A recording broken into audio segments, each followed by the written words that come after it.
ഇത്ര കാലമായിട്ട് നമുക്ക് എല്ലാവർക്കും അറിയാവുന്ന ഒരു കാര്യമാണ് ഭൂമി നമ്മുടെ സോളാർ സിസ്റ്റം മിൽക്കി വേ എന്ന് പറയുന്ന ഈ ഒരു ഗാലക്സിക്ക് ചുറ്റും ഇങ്ങനെ ഓർബിറ്റ് ചെയ്യുന്നുണ്ടെന്നുള്ള ഒരു കാര്യം. അതും എത്ര വേഗതയിലാണ് നമ്മുടെ സോളാർ സിസ്റ്റം ഓർബിറ്റ് ചെയ്യുന്നത് എന്നതിനുള്ള ഒരു കാൽക്കുലേഷൻ നമ്മുടെ കയ്യിലുണ്ടായിരുന്നു. ഏകദേശം 8,28,000 km/h സ്പീഡിലാണ് നമ്മുടെ സോളാർ സിസ്റ്റം ഗാലക്സിക്ക് ചുറ്റും ഇങ്ങനെ ഓർബിറ്റ് ചെയ്യുന്നത്. ഈ ഒരു വാല്യൂ ആണ് നമ്മൾ ഇതുവരെ അക്സെപ്റ്റ് ചെയ്ത് വന്നത്. പക്ഷെ റീസെന്റ് സ്റ്റഡി എന്താണ് പറയുന്നത് വെച്ചാൽ ഈ ഒരു വാല്യൂ, അതായത് 8,28,000 km/h എന്നുള്ള ഒരു വാല്യൂ അത് ഒന്നുമല്ല, അതിനേലും ഒരു 3.7 ടൈംസ് എങ്കിലും സ്പീഡിലാണ് നമ്മുടെ സോളാർ സിസ്റ്റം ഗാലക്സിക്ക് ചുറ്റും ഓർബിറ്റ് ചെയ്യുന്നത് എന്നാണ് നമുക്ക് പറയാൻ കഴിയുന്നത്. ജർമ്മനിയിലുള്ള ബിലഫെൽഡ് യൂണിവേഴ്സിറ്റിയിലെ ആസ്ട്രോണോമേഴ്സ് ആണ് ഈ ഒരു ഡിസ്കവറി കണ്ടുപിടിച്ചിരിക്കുന്നത്. ഒരു പക്ഷേ ഈ സെഞ്ചുറിയിലത്തെ തന്നെ ഏറ്റവും മേജർ ഡിസ്കവറി ആയിരിക്കും അത്. അതായത് ഇത്രകാലം സയന്റിഫിക് കമ്മ്യൂണിറ്റി നമ്മുടെ ലോകവും അക്സെപ്റ്റ് ചെയ്ത ആ ഒരു വാല്യൂ തെറ്റായിരിക്കാം എന്നാണ് ഇപ്പൊ നമുക്ക് അറിയാൻ കഴിയുന്നത്. ഡൈപോൾ അനൈസോട്രോപിക് മെഷർമെന്റ് എന്ന് പറയുന്ന ഒരു ടെക്നിക്ക് ഉപയോഗിച്ചിട്ടാണ് ഈ ഒരു ഡിസ്കവറി നടത്തിയത്. ഇവിടെ എന്താണ് ശരിക്കും സംഭവിച്ചതെന്ന് വെച്ചാൽ ലക്ഷക്കണക്കിന് ഗാലക്സികളെ ആസ്ട്രോണോമേഴ്സ് മാപ്പ് ചെയ്തു. ഇവിടെ മാപ്പ് ചെയ്തിരിക്കുന്ന ഈ ഗാലക്സികൾ മിക്കതും ഡിസ്റ്റന്റ് ആയിട്ടുള്ള ഗാലക്സികളാണ്, ദൂരെ കിടക്കുന്ന ഗാലക്സികളാണ്. അതുമാത്രമല്ല ഈ മാപ്പ് ചെയ്തിരിക്കുന്ന ഗാലക്സികളിൽ നിന്ന് നമുക്ക് വളരെയധികം സ്ട്രോങ് ആയിട്ടുള്ള സിഗ്നൽസും കിട്ടും, റേഡിയോ സിഗ്നൽസ് നമുക്ക് കിട്ടും. ഇത്ര അധികം ദൂരത്ത് കിടക്കുന്ന ഗാലക്സിയിൽ നിന്ന് എങ്ങനെയാണ് നമുക്ക് ഇത്ര സ്ട്രോങ് ആയിട്ടുള്ള റേഡിയോ സിഗ്നൽസ് കിട്ടുന്നത് എന്നുള്ളൊരു ചോദ്യം ഉണ്ടാവും. അതിനുള്ള ഒരു ഉത്തരം എന്താ വെച്ചാൽ റേഡിയോ സിഗ്നൽസ് അല്ലെങ്കിൽ റേഡിയോ വേവ്സ് എന്ന് പറയുന്നത് ഒരു വിഷ്വൽ ഡാറ്റ അല്ല. വിഷ്വൽ ഡാറ്റ എന്ന് ഉദ്ദേശിക്കുന്നത് ഇത്ര അധികം ദൂരത്തെടുക്കുന്ന ആ ഗാലക്സിയിൽ നിന്ന് എമിറ്റ് ചെയ്യുന്ന ലൈറ്റിനെ അല്ല നമ്മളിവിടെ കാണുന്നത്, പകരം റേഡിയോ സിഗ്നൽസ് ആണ്, റേഡിയോ വേവ്സ് ആണ്. ഈ റേഡിയോ വേവ്സിന്റെ വേറൊരു ഗുണം എന്താ വെച്ചാൽ അതിന് പല മീഡിയത്തിലൂടെ കടന്നുപോയാലും അതിന്റെ സ്ട്രെങ്ത് കുറയില്ല. അതിന്റെ അർത്ഥം റേഡിയോ വേവ്സ് എന്ന് പറയുന്നത് ഒട്ടും വീക്ക് ആവില്ലെന്നല്ല, അത് ലൈറ്റിനെ വെച്ച് കമ്പയർ ചെയ്യുമ്പോൾ അത് അത്യാവശ്യം ഡ്യൂറബിൾ ആയിട്ടുള്ള ഒരു സിഗ്നൽ ആയിരിക്കും. അപ്പോ ഈ ഒരു ടെക്നിക്ക് ഉപയോഗിച്ചുകൊണ്ട് മാത്രമാണ് ഇത്ര മില്യൺ ലൈറ്റ് ഇയർക്ക് അപ്പുറം കിടക്കുന്ന ഡിസ്റ്റന്റ് ആയിട്ടുള്ള ഗാലക്സികൾ, അത് ഇത്ര ലക്ഷം ഗാലക്സികളെ നമുക്ക് മാപ്പ് ചെയ്യാൻ കഴിഞ്ഞത്. ഇവിടെ ഇവർ ഈ മാപ്പ് ചെയ്തത് സ്പേസിലത്തെ ഒരു ചെറിയ ഭാഗം മാത്രമല്ല, ഭൂമിയുടെ 360 ഡിഗ്രി ചുറ്റുപാടുള്ള ഗാലക്സികളുടെ എണ്ണമാണ് ഞാനിപ്പോ പറഞ്ഞത്. ഇനി ഇവരോട് ഉപയോഗിച്ച ടെക്നിക്കിന്റെ പ്രിൻസിപ്പിൾ ഞാൻ പറഞ്ഞുതരാം. ശരിയാണ്, ഇതൊരു ആസ്ട്രോഫിസിക്സ് ടോപ്പിക് തന്നെയാണ്, പക്ഷേ എന്നെ കൊണ്ട് പറ്റാവുന്ന പോലെ വളരെ സിമ്പിൾ ആയിട്ട് ഞാൻ പറഞ്ഞുതരാം. അത് ഏതൊരു കൊച്ചുകുട്ടിക്കും മനസ്സിലാക്കുന്ന ഒരു എക്സാമ്പിൾ ആയിരിക്കും ഞാൻ ഇപ്പൊ പറഞ്ഞുതരാൻ പോകുന്നത്. നിങ്ങളിപ്പോ ഒരു വണ്ടി ഓടിക്കാന്ന് വിചാരിക്കുക, ഒരു എക്സാമ്പിൾ ആയിട്ട് ഒരു ബൈക്ക് ഓടിക്കാന്ന് വിചാരിക്കുക. നിങ്ങൾ ഹെൽമെറ്റ് ഇട്ടിട്ടാണ് ബൈക്ക് ഓടിക്കുന്നത്, ഒരു മഴ സമയത്താണ് ബൈക്ക് ഓടിക്കുന്നത്. അപ്പോൾ ബൈക്ക് ഓടിക്കുന്ന ആളുടെ പെർസ്പെക്റ്റീവിൽ നിന്ന് നോക്കുകയാണെങ്കിൽ, അതായത് അദ്ദേഹത്തിന്റെ കണ്ണിലൂടെ ഇങ്ങനെ നോക്കുകയാണെങ്കിൽ ഈ മഴത്തുള്ളികളെല്ലാം ഇങ്ങനെയായിരിക്കും വരുന്നത്, അതായത് അദ്ദേഹത്തിന്റെ അടുത്തേക്കായിരിക്കും ഈ മഴത്തുള്ളികളൊക്കെ ഇങ്ങനെ വരുന്നത് അല്ലേ. പക്ഷേ ഈ ബൈക്ക് ഓടിക്കുന്ന ആളുടെ പുറയിലുള്ള മഴത്തുള്ളികളെല്ലാം ഇദ്ദേഹത്തിന്റെ പുറയിലോട്ട് പോകുന്ന രീതിയിലാണ് നിൽക്കുന്നത്. അതായത് മുന്നിൽ വരുന്ന മഴത്തുള്ളികളെല്ലാം ഇദ്ദേഹത്തിന്റെ അടുത്തേക്ക് വരുന്നതായിട്ടും പുറയിലുള്ള മഴത്തുള്ളികളെല്ലാം ഇദ്ദേഹത്തിന്റെ പുറയിലേക്ക് പോകുന്ന രീതിയിലാണ് ശരിക്കും ഉള്ളത്. ഈ ഒരു എക്സാമ്പിൾ നിങ്ങൾക്ക് മനസ്സിലായെങ്കിൽ ഈ ഒരു ടോപ്പിക് നിങ്ങൾക്ക് വളരെ സുഖമായിട്ട് മനസ്സിലാവുകയും ചെയ്യും, നിങ്ങളത് ഒരിക്കലും മറക്കുകയില്ല. ഇവിടെ ഈ എക്സാമ്പിളിൽ ഈ ബൈക്ക് ഓടിക്കുന്ന ആളെ നമുക്കൊരു സോളാർ സിസ്റ്റം ആയിട്ട് റീപ്ലേസ് ചെയ്യാം. പിന്നെ ഈ മഴത്തുള്ളികളാവട്ടെ ഡിസ്റ്റന്റ് ആയിട്ടുള്ള ഗാലക്സികളായിട്ട് നമുക്ക് കൺസിഡർ ചെയ്യാം. അപ്പോൾ നമുക്ക് എല്ലാവർക്കും അറിയാവുന്നത് പോലെ നമ്മുടെ സോളാർ സിസ്റ്റം നമ്മുടെ ഗാലക്സിക്ക് ചുറ്റും ഇങ്ങനെ ഓർബിറ്റ് ചെയ്യുന്നുണ്ട്. അതിന്റെ അർത്ഥം നമ്മുടെ സോളാർ സിസ്റ്റം മൂവ് ചെയ്യുന്നുണ്ട്. അതായത് ഈ ബൈക്ക് മുമ്പോട്ട് എങ്ങനെയാണ് മൂവ് ചെയ്യുന്നത് അതുപോലെ തന്നെ ഈ സോളാർ സിസ്റ്റം മൂവ് ചെയ്യുന്നുണ്ട്. ഇവിടെ ഈ ബൈക്ക് മുന്നോട്ട് മൂവ് ചെയ്യുമ്പോൾ അത് ഓടിക്കുന്ന ആളുടെ കണ്ണുകളിലൂടെ നോക്കുകയാണെങ്കിൽ ഈ മഴത്തുള്ളികളെല്ലാം ഇദ്ദേഹത്തിന്റെ അടുത്തേക്ക് വരുന്നതായിട്ടായിരിക്കും നമുക്ക് ഇവിടെ കാണാൻ കഴിയുന്നത്. അതുപോലെ തന്നെ ഈ സോളാർ സിസ്റ്റം നമ്മുടെ ഗാലക്സിക്ക് ചുറ്റും ഇങ്ങനെ മൂവ് ചെയ്യുമ്പോൾ ഈ പറയുന്ന ഡിസ്റ്റന്റ് ആയിട്ടുള്ള ഗാലക്സികളെല്ലാം ഈ സോളാർ സിസ്റ്റത്തിന്റെ അടുത്തേക്ക് വരുന്നത് പോലെ ആയിരിക്കും ഈ സോളാർ സിസ്റ്റത്തിന്റെ പെർസ്പെക്റ്റീവ് നോക്കുകയാണെങ്കിൽ നമുക്ക് കാണാൻ കഴിയുക. അതുപോലെ തന്നെ ബൈക്ക് ഓടിക്കുന്ന ആളുടെ പെർസ്പെക്റ്റീവ് നോക്കുകയാണെങ്കിൽ ഒരുപാട് മഴത്തുള്ളികൾ പുറയിലേക്ക് ഇങ്ങനെ പോകുന്നതായിട്ട് നമുക്ക് കാണാൻ കഴിയും. അത് തന്നെ നമുക്ക് ഈ ഒരു എക്സാമ്പിളിലേക്ക് എടുക്കാം. അതായത് സോളാർ സിസ്റ്റത്തിന്റെ പുറയിലേക്കും ഒരുപാട് ഗാലക്സികൾ ഇങ്ങനെ പോകുന്നതായിട്ട് നമുക്ക് ഇവിടെ കാണാൻ കഴിയും.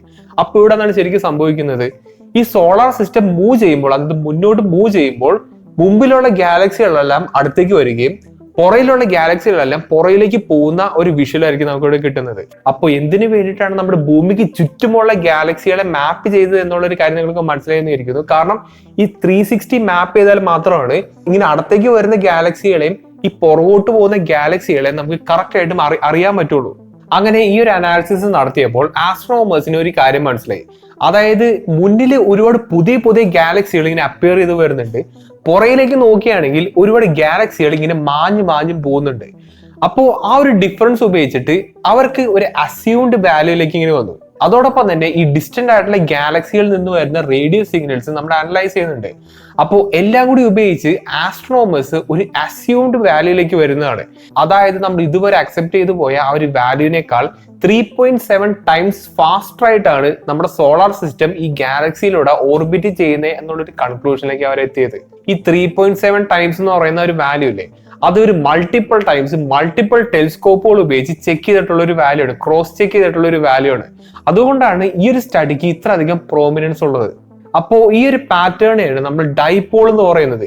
ഈ ഒരു സിസ്റ്റം ഉപയോഗിച്ചിട്ടാണ് നമ്മുടെ സോളാർ സിസ്റ്റം എത്ര വേഗതയിലാണ് ശരിക്കും ഗാലക്സിയിലൂടെ ട്രാവൽ ചെയ്യുന്നത് എന്ന് നമുക്ക് മനസ്സിലാക്കാൻ കഴിയുന്നത്.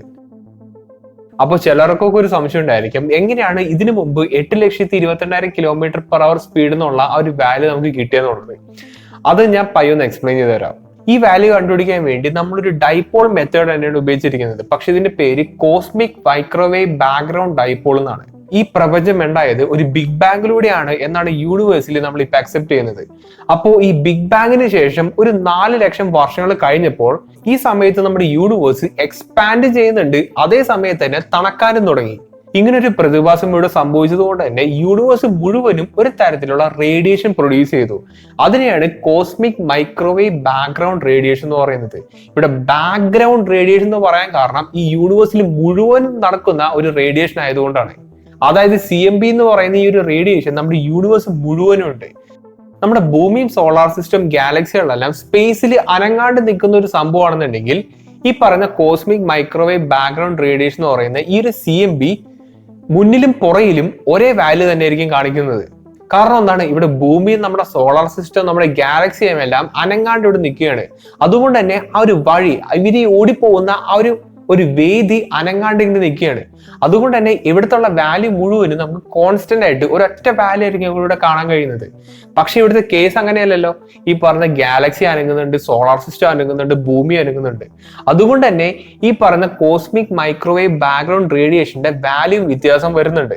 ഇതിനെപ്പറ്റി കൂടുതൽ ഡീറ്റെയിൽ ആയിട്ട് ഞാൻ പറയുന്നില്ല, പക്ഷെ സിമ്പിൾ ആയിട്ടുള്ള കാര്യം മാത്രം ഞാൻ പറയാം. ഇവിടെ സ്പേസിലൂടെ സോളാർ സിസ്റ്റം മുന്നോട്ട് പോകുന്നത് കൊണ്ട് തന്നെ ഈ സ്പേസ് മുഴുവനും ഈ പറയുന്ന കോസ്മിക് മൈക്രോവേവ് ബാക്ക്ഗ്രൗണ്ട് റേഡിയേഷൻ ഉള്ളത് കൊണ്ട് തന്നെ ഈ സോളാർ സിസ്റ്റം പോകുന്ന വഴിക്ക്, അതായത് മുന്നിലുള്ള ഈ CMB-യുടെ വാല്യൂ ഈ പുറയിലുള്ള CMB-യുടെ വാല്യൂ തമ്മിൽ വലിയ വ്യത്യാസം വരുന്നുണ്ട്.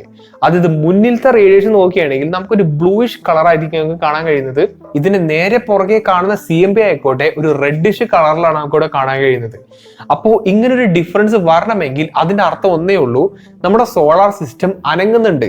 ഈ ഒരു വേരിയേഷനെയാണ് നമ്മൾ CMB ഡൈപോൾ എന്ന് പറയുന്നത്. അപ്പോൾ ഇവിടുന്ന് കിട്ടുന്ന ഡാറ്റ അനലൈസ് ചെയ്ത് കഴിഞ്ഞാൽ നമുക്ക് 8,22,000 km/h എന്നുള്ള സ്പീഡ് നമുക്ക് കിട്ടും.